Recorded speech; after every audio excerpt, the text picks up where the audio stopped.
સુરતમાં ભાજપ કોર્પોરેટર હંસા ગજેરા બન્યા જનતાના રોષનો ભોગ। પૂરગ્રસ્ત વિસ્તારમાં પીવાનું પાણી ન મળતા સ્થાનિકોએ કોર્પોરેટરને ઘેરીને કરી ઉગ્ર રજૂઆત।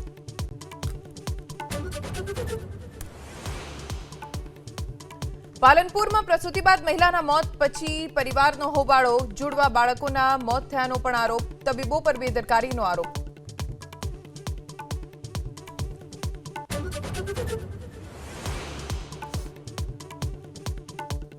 આણંદના સરદારબાગ પોલીસ ચોકી પાસે રફતારનો કહેર। બેકાબુ કારે યુવતીને મારી ટક્કર। કાર ચાલક દારૂના નશામાં હોવાનો આરોપ।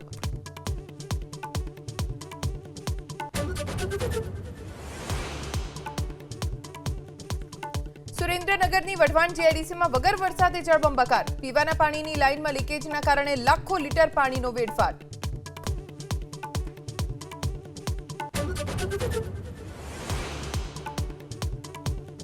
જૂનાગઢના ગિરનાર પર રોપવે સેવા સતત 5મા દિવસે બંધ। ખરાબ હવામાન અને ભારે પવનના કારણે યાત્રિકોની સુરક્ષાને ધ્યાને રાખી નિર્ણય।